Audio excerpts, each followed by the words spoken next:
who you are. And today, Lord God, we are here in this place, and we believe, Lord, that this is the day that you have made for us to gather in this place to praise you, to bring glory to your name. And Lord, as we celebrate, we are acknowledging, oh God, your presence in this place. We believe, Lord God, that you are the center of our worship. And Lord, we thank you for all the answered prayer, the weather and everything. Lord, we just bring back to you all the glory and honor. And the people of God says, Amen, and Amen, and Amen. Okay, palakpakan po natin ang Panginoon. At sa umagang ito, inaanyayahan ko po ang mga mananayaw natin, dancers. You are welcome to render a dance for the Lord as we start to worship the God. Dancers, come on.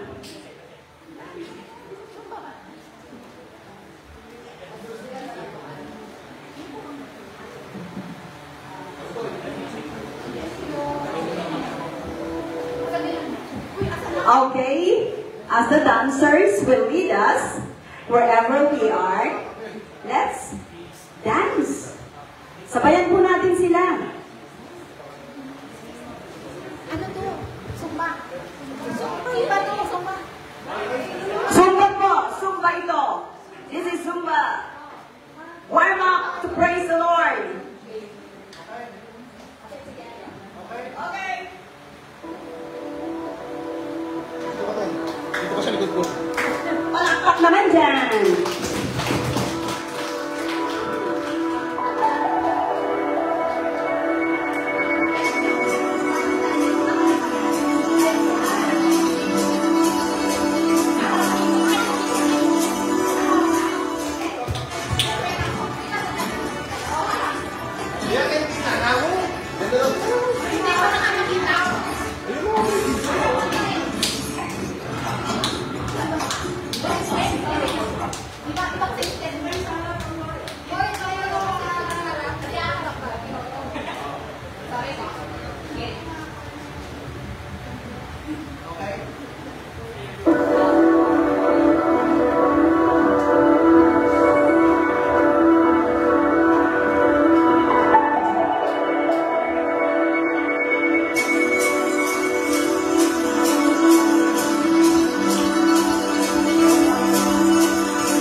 The dance. Okay. Let's continue to worship the Lord as the praise and worship will lead us. Hello, good morning po sa ating lahat at naniniwala po ba tayo na this is a day that the Lord has made? Hindi po imposible na narito po tayong lahat dahil ang Diyos ay plano po sa ating buhay. Naniniwala po ba tayo sa kasigahan na God's always be with us, na hindi po tayo mababayaan ng ating Diyos. Kaya umaga po ito, sabay-sabay po natin ang bitin ng this is the day that the Lord has made. Amen.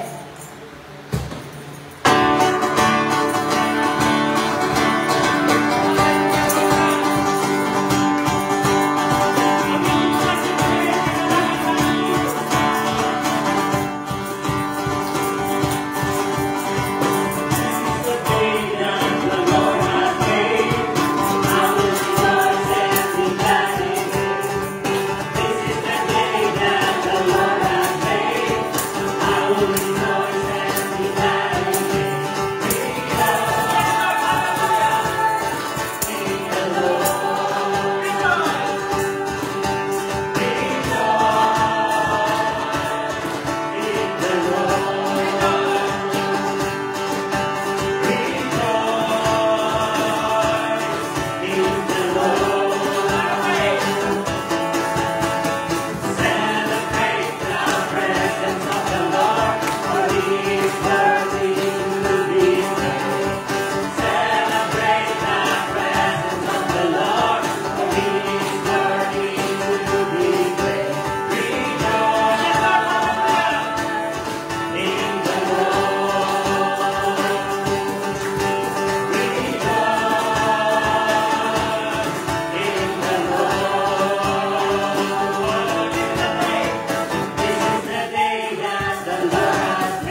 day, O Lord God, every po manguna sa amin, Lord, sa gawain ito, Lord God. Ikaw po ang aming may taas, O Lord God, purihin ka at sampahin sa iyong dakilang pangalan, O Lord. Thank you for this wonderful day, O Lord God. Hallelujah, hallelujah, Lord God, your names.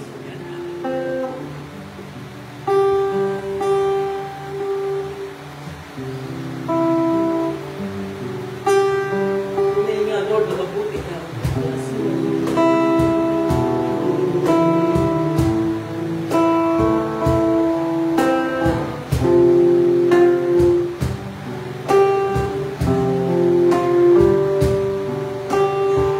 Buti mo, Panginoon.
Amen.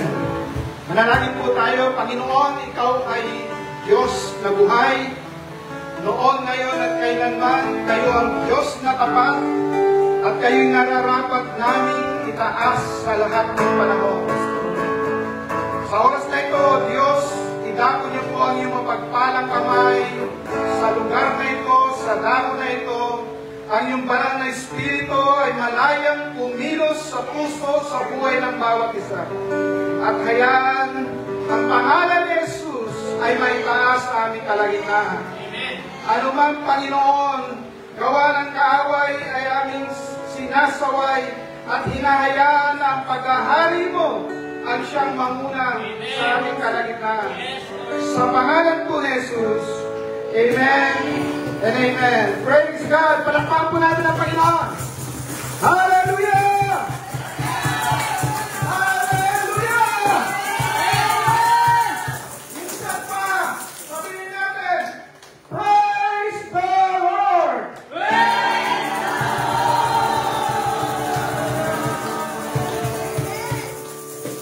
Tayo po ay makaupo.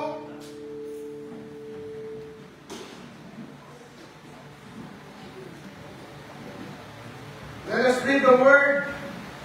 Now in those days, when the number of the disciples was multiplying, there arose a complaint against the Hebrews by the Hellenists, because their widows were neglected in the daily distribution. Then the 12 summoned the multitudes of the disciples and said, It is not desirable that we should leave the word of God and serve tables.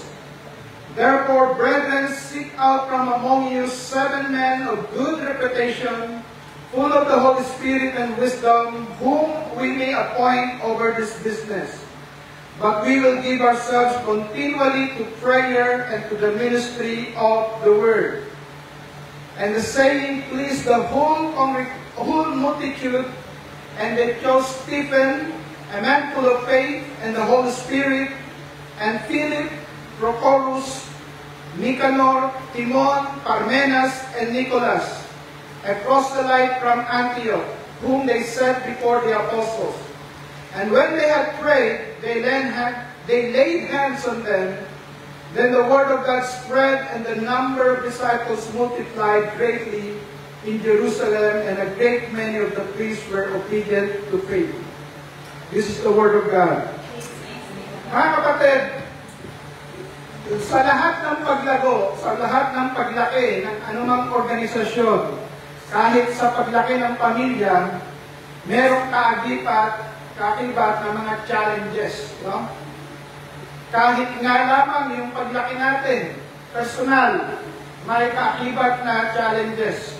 Hindi ko alam sa inyo kung meron sa inyo kanina na problema kung anong isusuot, o kung yung mga dati yung naisusuot ay hindi nyo na maisuot. Pero sa lahat ng paglaki ay merong challenge. At yan po yung nangyari dito sa Acts chapter 6, kung saan yung church ay nagkaroon ng problema. No? Ang sabi ng mga Hellenistic Jews, yung Hellenistic Jews, yan po yung mga Hudyo na ang lengguwahe ay Griego. Hindi yung Aramaic, hindi Hebrew, kundi Griego. No? So, iba yung kanilang pananalita. O, kumbaga, sila ay galing sa north, no? At pumunta sa Manila. O galing sa south at pumunta sa Manila. Alam natin nga, mas Pilipino, pagka ikaw ay pumunta sa Katagalugan at ikaw ay galing sa Visayas, sa Visayas hindi uso ang opo at po. Tama ho ba yun, no?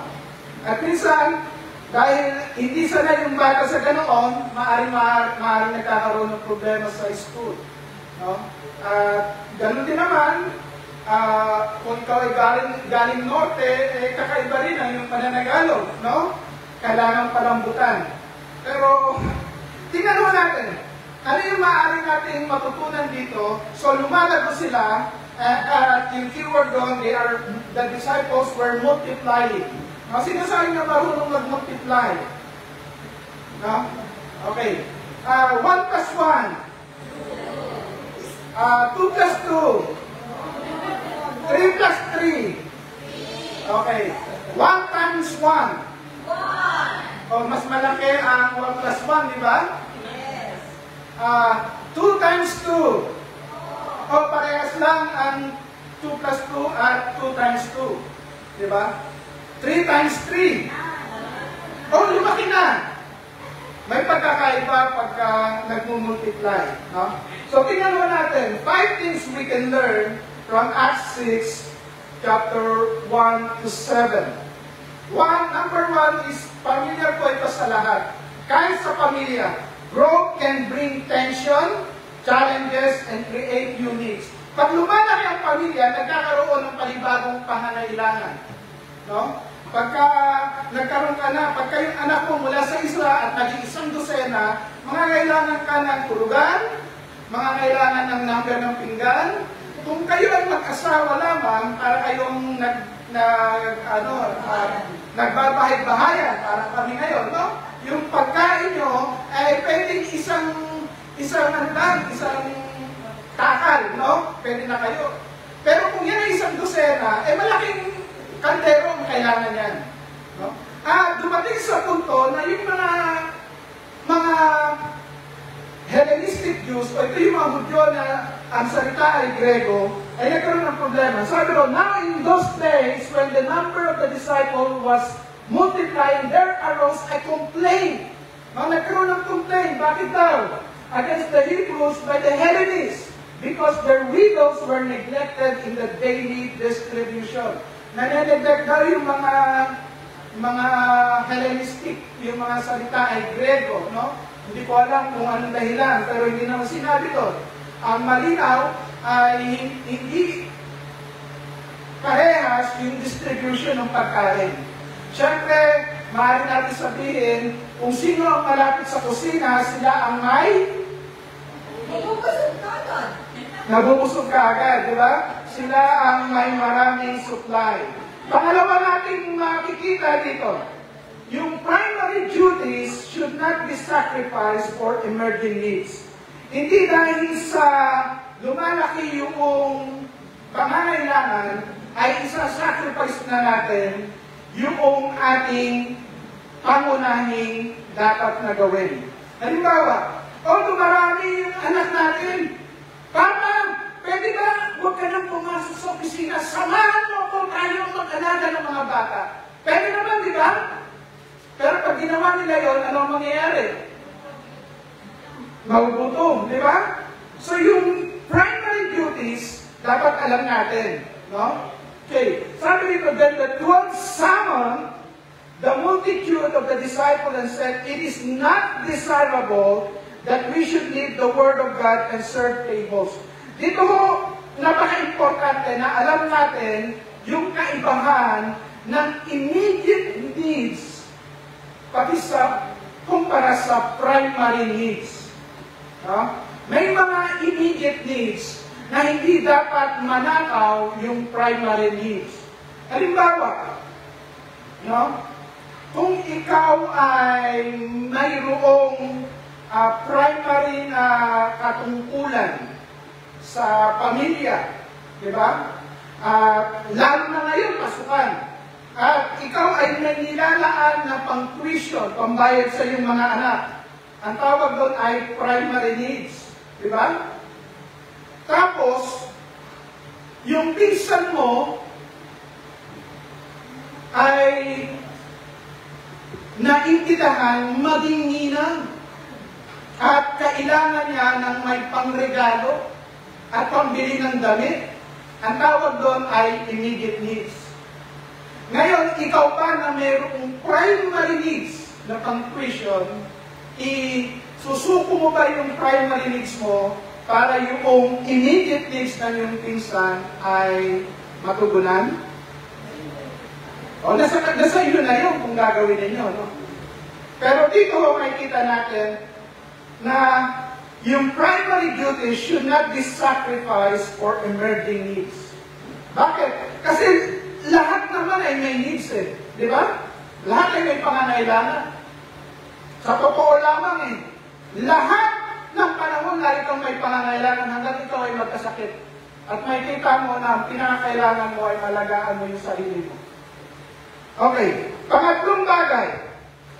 Having key spiritual standard while upholding leadership fundamental is vital to the health of a local church. Okay, meron silang immediate needs. O sige, may immediate needs tayo. Sino ba yung pwede dyan? O ito si Mang Kanor. O, wala namang ginagawa yan. O sige, tambay ka. O ikaw, wala ka mong ginagawa. O ikaw na. No? Gawin nyo ito. Pero hindi po yun ang ginawa ng mga apostles. Nag-set sila ng standard. No? Nag-set sila ng standard. Bakit? Yung pamamahalaan nila, yung pamumunahan nila ay napaka-importante na ministeryo. Dito po nagsimula yung ministry of the deacons, the servants. No? Ito po yung pagpili ng 7 servants na ito. Sabi dito, verse 3, therefore, brethren, seek out from among you 7 men of good reputation, may standard. Ano raw? The number 1 standard is, they are among you. Kabahagi, kasama.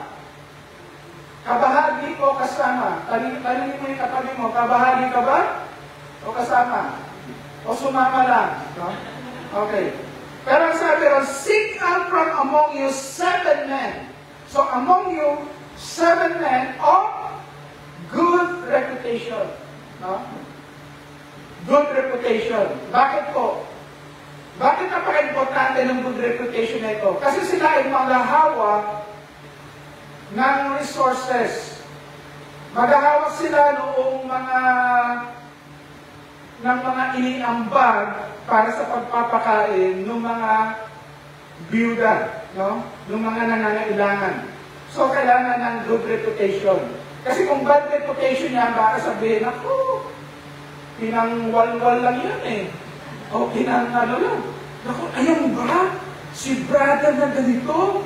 Naku, baka mag-scatter lang yan. Di ba? Pagka yung reputation ng tao is questionable, sana sabi dito ng mga alagad, tatanggalin natin yun, no? Number 1 is, among you, good reputation. Pangatlo yan, no? Full of the Holy Spirit, Spirit-filled. Naniniwala na kaya siya ay nakapaglilingkod, hindi dahil siya ay mahusay magaling, kundi dahil siya ay empowered, enabled, binigyan ng kakayanan ng banal na Espiritu. Bakit? Kasi pag ang tao naniniwala sa kanyang sariling musay, maaaring hindi na magkasya yung helmet of salvation. Pag ang tao ay naniniwala na sa sarili niyang galing, lalaki ang ulo.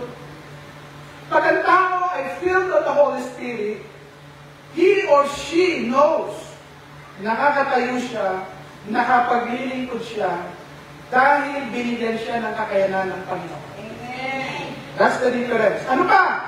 Full of wisdom. No? Merong wisdom. Bakit to? Kasi sila ay mamamahala ng isang gawain na hindi lamang sila kakaunti. Noong panahon na ito, ay marami na sila. And then whom we may appoint over this business. At pagkapili na nila, ano sabi mo? Pag napili na nila, ano ang gagawin ng mga apostles? But we will give ourselves continually to prayer and to the ministry of the Word. No? Kami naman ay mananatili sa pananalangin at pagministeryo ng salita ng Diyos. No? So, yung pangatlo is having key spiritual standards. Kailangan may standard ka, mga kapatid. No? Kahit saan naman larangan, kailangan may standard. Naniniwala mo ba tayo doon? No? Hindi yung sinasabi mo na, Lord, alam mo, late 30s na ako, Lord eh. Basta sinong nag-hello sa akin sa messenger, siya na yun. No? Siya na yun. No? Lord, pagkaninitian ako nung lalaki na yan, siya na yun. No? Wala ka lang standard na rin, no? Huwag naman ganon, no? Sabihin mo sa katabi mo, huwag ganon. No, taasan natin, may standard tayo. Let us uphold our standard while maintaining yung key leadership skills. Ano pa yun? Nakita natin na the early church practices participative leadership. The early church, hindi lahat ay nanggagaling doon sa mga apostles. Kumukonsulta sila sa mga miyembro, ano ba, sino ba ang napupusuan ninyo? No? Ang tawag doon is participative leadership, kung saan ang bawat kabilang, ang bawat kabahagi ng katawan ng Panginoon ay may say kung sino ba sa kalagitnaan nila ang tao na makatutugon doon sa requirements o sa standard. So, napaka-importante yun. No? Members are part of the decision-making process. Kayo po ay part ng decision-making process. Tingnan po natin, and the saying, the whole multitude, and they chose Stephen, a man full of faith and the Holy Spirit, and Philip, Prochorus, Nicanor, Timon, Parmenas, and Nicholas, a proselyte from Antioch, whom they set before the apostles, and when they had prayed, they laid hands on them. No? So, napaka-importante po ng consultative and participative leadership. Kung saan, maging yung panahon nila ng mga apostles, they consult the congregation and they are part in decision-making. Napaka-importante yun. Bakit po? Kasi darating ang panahon na makikita natin, there will only be one king, and at ang yun ay ang Panginoong Jesus. Sa New Testament, mga kapatid, ang banal na Espiritu ay pinagkaloob sa lahat ng tao. Yung katabi mo, pinagkalooban niya ng banal na Espiritu. No? Ang lahat ng mga nanampalataya ay pinagkalooban ng banal na Espiritu. So, bawat isa sa atin ay may inner guidance. At yung inner guidance na yun, pag pinagsama-sama, nakukuha natin ano ang kalooban ng Diyos. Okay. Panghuli, growth will be sustained when the church is organized. Pagka-organisado yung local church. O kahit na sabihin na natin, ibaba na natin, pagka-organisado yung pamilya at nakapokus sa kanyang mission, mas umuunlad. At dito, umunlad yung gawain ng Panginoon. Sabi sa verse 7, then the word of God spread, and the number of the disciples multiplied greatly in Jerusalem, and great many of the priests were obedient to the Lord. No? Okay, tignan mo natin. Ano ba yung nangyari? Bakit nag-multiply? Ano ba ang nangyayari when disciples multiply? At tignan mo natin, paano ba? No? Sabi dito, siguro dito lang tayo mag-focus, yung the number of disciples kept growing. No? Now, ang sabi roon, now in those days when the number of the disciples was multiplied. Pagkatinignan mo natin sa inyo na nakakasubaybay sa series na ito ng Book of Acts, from the start, ang makikita natin doon, mababasa natin doon, the Lord added to the church. No? Sabi sa Acts 2:41, then those who gladly received His word were baptized, and that day about 3,000 souls were added. No? Yung nanampalataya, they were added. Sa Acts chapter 2, verse 47, and the Lord added to the church daily those who were being saved. Daily, nag-a-add ang Panginoon. And then in Acts 5:14, and believers were increasingly added to the Lord. No? So yung initial disciples, mga kapatid, pagka binalikan natin yung church history, doon sa 1 Corinthians 15, sinabi, nung bumalik ang Panginoong Jesus sa kalangitan, there were 500 believers na kasama niya. No? And then, doon sa upper room, na kung saan 120 na disciples ay nagpe-pray. And during the time of Pentecost, bumaba ang banal na Espiritu. They were all filled with the Holy Spirit. They speak in other tongues. There were tongues of fire. At sabi doon, after si Peter ay mangaral, 3,000 were added. No? So, and then pagkatapos nun, noong si Peter at si John ay mananalangin, alas 3 ng hapon, meron pong pilay na pinagaling ng Panginoon, and meron pa rin na doon. So sa estimate ng mga dalubhasa, sa panahon na ito, more than 5,000 na yung mga mananampalataya sa Jerusalem. Now, yun ay sa panahon pa lamang ng addition. What happened kung yung 5,000 na yon ay na times 2? Kasi pagdating sa chapter 6, hindi na lamang addition, it's already a multiplication. So kung times 2 na 5,000, ilan na yun? 10,000, di ba? Oo, iba na yung tingin nyo sa akin, kaya bibilisan ko na. Huh? Now, looking back also, we could see na ang Diyos ay kumikilos sa local church noon, the first church. One is they were empowered by the Father through the Holy Spirit. Binigay ng Ama yung banal na Espiritu, gaya ng sinabi ni Kristo Jesus, maghintay muna kayo sa Jerusalem hanggang hindi pa bumababa o ibinibigay pa sa inyo ang pangakong banal na Espiritu. No? Nung sila ay na-empowered ng Holy Spirit, they were able to proclaim the gospel of Jesus Christ. The triune work of the Holy Spirit, or the triune God. No? Ano makikita natin doon? God the Father, yung favor and grace ng Father ay talagang umaapaw doon sa early church. Makikita natin that the Holy Spirit empowering the believers, yung mga apostles, they were able to heal the sick, to do miracles by the power of the Holy Spirit. And Jesus Christ Himself is the one adding to the church, no? People. So yung work ng triune God. Ano pa yung makikita natin doon? Yung mga apostles, they are the spiritual shepherds. When leaders lead, things happen, no? They know their priorities. Yung mga leader, alam nila yung kanilang priorities. Hindi nila priority yung mag-multi-level marketing. Ito yung mga pastor na ito. Ang priority nila is the ministry of the word and prayer. Ang sabi nila, yes, kailangan natin yan eh. Kailangan natin tumulong. Pero yung pagtulong ay hindi dapat maka-agaw ng primary ministry namin, at ang primary ministry namin ay makipag-usap sa Panginoon at mangaral ng salita ng Diyos. And that is the work of the ministry. That is the work of the ministers. Di ba?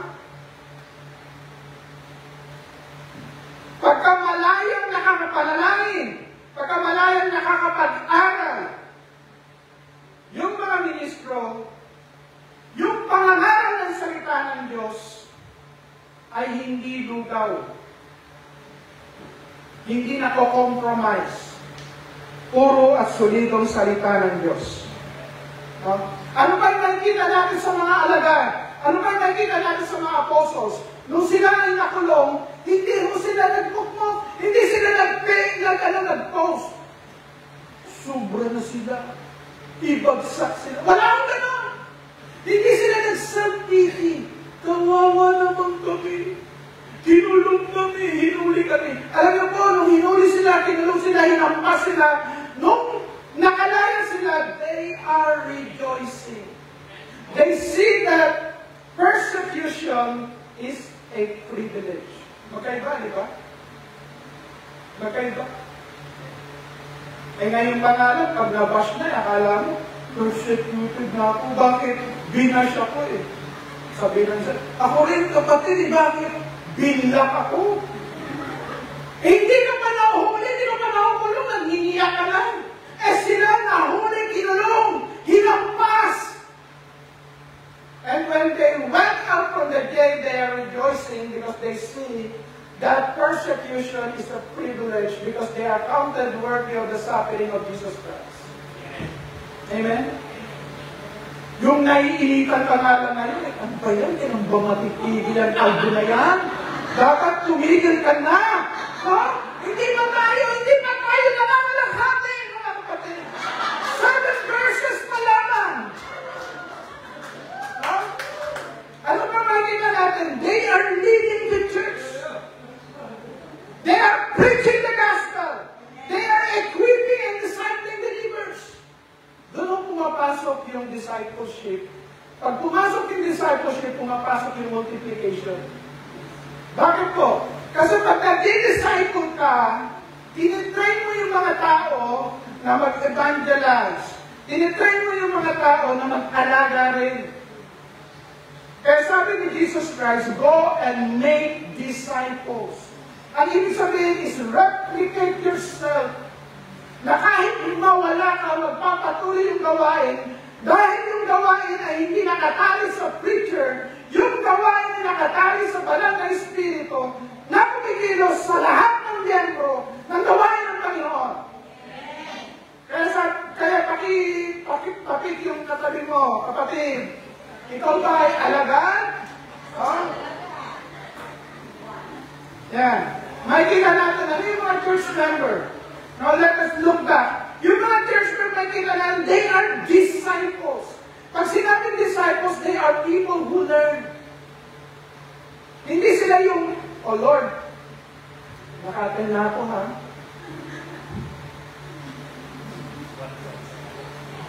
Worship God. Okay na ako, Lord. No, hindi. Hindi sinabi ng Panginoon na go and make church members. The end product is go and make disciples. Kaya sinabi doon, now in those days when the number of the disciples are what? Multiplying. Tingnan mo natin ha, hindi na si Jesus Christ yung nag-a-add, kundi yung mga disciples, yung mga members, they are the one who is multiplying themselves. Magkaiba yun, di ba? Pagka ina-add mo lang, 1 plus 1, 1 plus 1, plus 1. Pagka nag-multiply, ibig sabihin, ikaw mismo nagyayakag. Ikaw mismo nag-evangelize. Ikaw mismo ay nananalangin. Ikaw mismo ay kasama sa gumagalaw at kumikilos. You are already disciples. And that is the end product ng Great Commission. Go and make disciples. At pagdating dito sa chapter 6, kaya makikita po natin, is no longer God adding, but the disciples themselves are multiplying themselves. So, paano natin yung mga, pasto? No? Kung ikaw ay ushers, nag-multiply yung ushers. Kung ikaw ay tagaluto, nag-multiply yung tagaluto. Kung ikaw ay nasa evangelism, nag-multiply, no? Kung ikaw ay nasa music, nag-multiply. No? Kung ikaw ay pastor, dapat mag-multiply ka. Dapat nga. No, dahil bakit mo? Kasi yung ministry hindi dapat nakatali sa isang tao. Yung ministry hindi dapat nakatali sa atin. Kaya nakikita mo natin yung unang panahon, 3 years nag-stay si Paul sa Ephesians, and afterwards, nag-multiply yung disciples. After 3 years, umalis na. Di ba? Kaya ganun dapat, umalis yung pastor.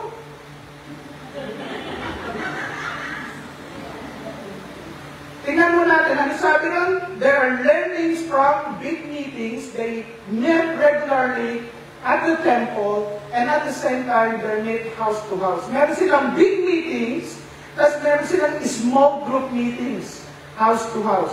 Eh ngayon, hindi mo natin magagawa yun, no? Dahil kung mag-meet tayo sa house, eh hindi naman house natin yun, house ng ating amo. No? So, pwede tayo mag-meet online or sa McDo, no? Small group and big meetings. Ano pa nakikita natin doon sa mga alagad, no? They are united in prayer. They are not praying against one another. Kasi pwede nyo, Lord, itong kapatid ko na ito, no? Hindi sila nagsusumbungan sa Panginoon para against sa kanilang kapatid. They are praying one another, Lord, extend your mighty hand. Lord, kayo magpagaling sa mga may sakit. Panginoon, kayo pong gumawa ng himala. Diba yung nakikita natin sa Acts chapter 4? They pray together. They are united in prayer. No? Ano yun? They are united horizontally. Yung relationship nila horizontal. Lord, di ba? Horizontal. Ano pa? They are united in faith. No? Yung kanilang foundation. Pangatlo, ano pa nakikita natin? They are united in fellowship. Meron silang pakikisa sa pagsasama-sama. At makikita rin natin, they are generous givers. Hindi sila Lord, magkano ba yung tithes ng 9,346? Walang plantahan silang gano'n. Alam niyo yung mababasa doon? Alam niyo yung mababasa natin sa Biblia? They are even selling their possession. And that is generous giving. Makikita mo natin. No? Kasi yung minamahal mo, hindi mo binibilangan. Pag minamahal mo ang isang tao, hindi mo binibilangan. Lalo na pag minamahal mo ang Diyos, hindi mo bibilangan. Dahil alam mo, lahat ng pagmamay-ari mo ay galing sa Kanya at para sa Kanya. Ang sabi ng salita ng Diyos, in Him we live and move and have our being. So by the grace of God, through the sowing of the gospel and discipling believers, the church grows. Sa biyaya ng Panginoon, lumago ang iglesia. Tingnan mo natin, no? By the grace of God, through sowing the gospel and discipling believers, the church grows. In verse 7, ito pong pagkakasulat. Then the word of God spread, and the number of the disciples multiplied greatly in Jerusalem, and a great many of the priests were obedient to the faith. Nung ma-resolve nila yung mga complaint, kaya yung mga kapatid, kunyari, meron kayo nakikitang problema, no?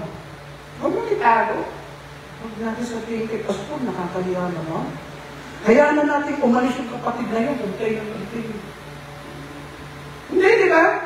Anong ginawa nila? May complain, inilapit nila, pinag-usapan, hinanapan ng solusyon. Amen? Sa any relationship, huwag ka na lang mag-let the group.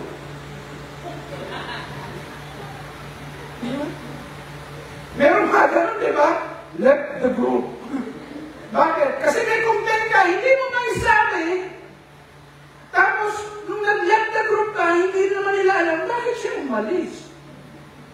Naka-left hanging, yung pala ito pwedeng pag-usapan. Yung pala ito pwedeng mahanapan ng solusyon. Yung pala, mayroong mga kalalakihan na inihanda na ng Panginoon para mamahala doon sa problema na yan. Na bago pa nag-arise yung problem, meron ng solusyon ng Panginoon, kailangan lamang pag-usapan, kailangan lamang hanapin. At pag napag-usapan, nahanap, nagpapatuloy ang paglagot. Mga kapatid, nawa maging instrumento tayo. Alam niyo, may nakikita akong memes. Na yung memes. Ano yung memes? Sa Facebook. Merong papakita, if you tell the truth, o konti. If you tell lies, ang dami. Hindi ko totoo yung memes na yun. Bakit? Pag pinag-aralan natin yung Book of Acts, from 12, 120 to 500 to 3,500 to 5,000, and now, pagdating sa chapter 6, they are already multiplying. If we declare the truth, ang sabi ni Jesus Christ, if I will be lifted up, I will draw all men unto me. Yun ang katotohanan. Yun ang katotohanan. Harvest will come. People will be touched by God. Hindi ho tayo. Malampalataya tayo na as we stick to the truth, the Lord will not just add, but the Lord can multiply us. Try to imagine. Merong 7 key cities sa Taiwan.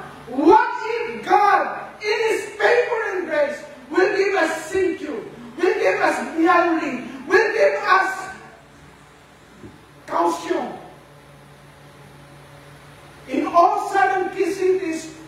if God will open doors, will open the doors of harvest.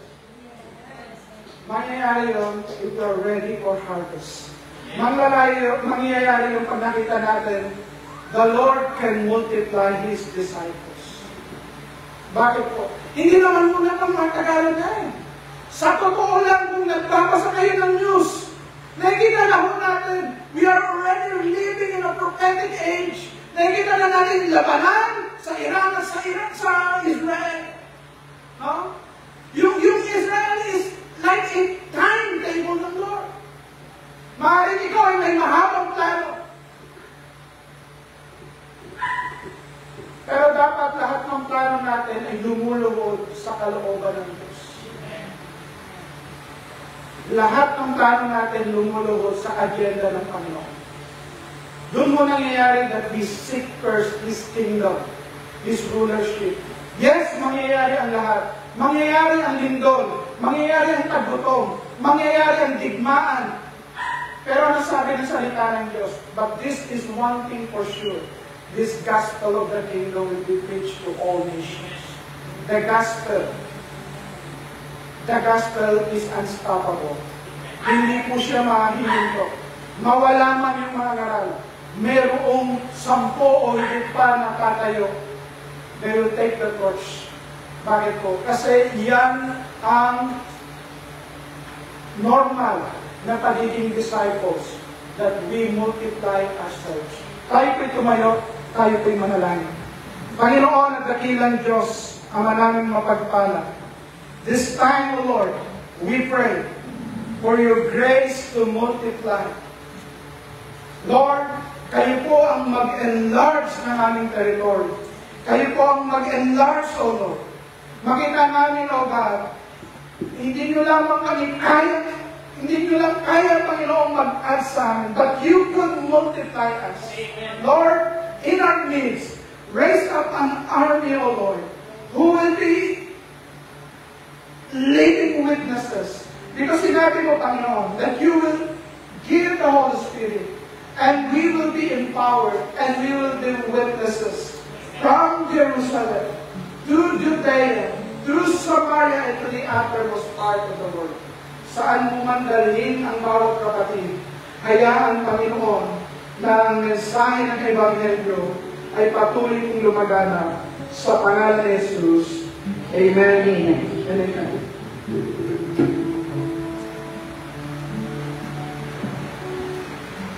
Ano din na, Pastor?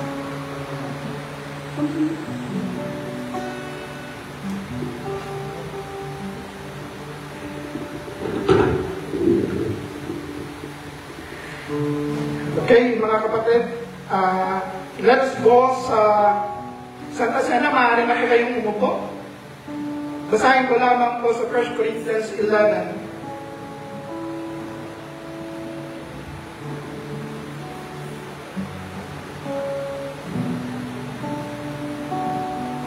Sapagkat ito ang turo na tinanggap ko mula sa Panginoon at ibinigay ko naman sa inyo. Noong gabing siya ipagkalulo, ang Panginoong Jesus ay lumangkot ng tinapay, nagpasalamat at pinagtira-tira sa iyo. At sinabi, ito ang aming katawan na inihahandog para sa inyo. Gawin ninyo ito bilang pag-alaala sa akin. Matapos maghapunan, lumangkot din ng kopa at sinabi, ang kopang ito ang bagong tipan na pinagtibay ng aking dugo. Kung iinumin ninyo ito, gawin ninyo bilang pag-alaala sa akin.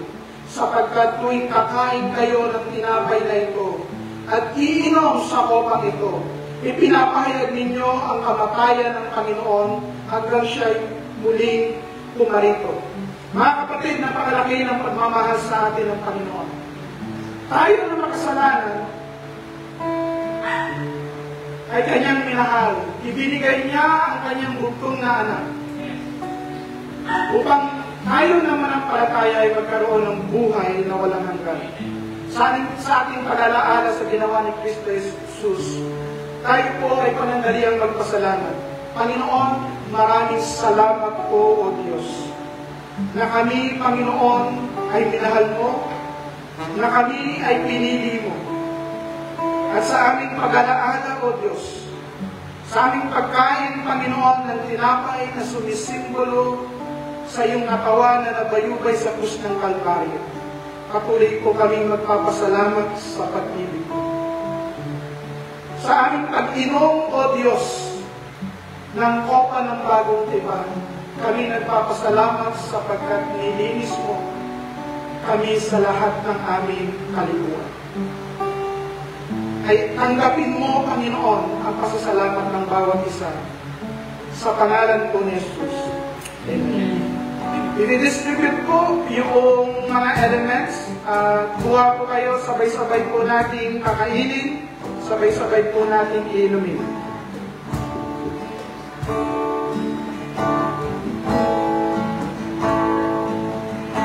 Ito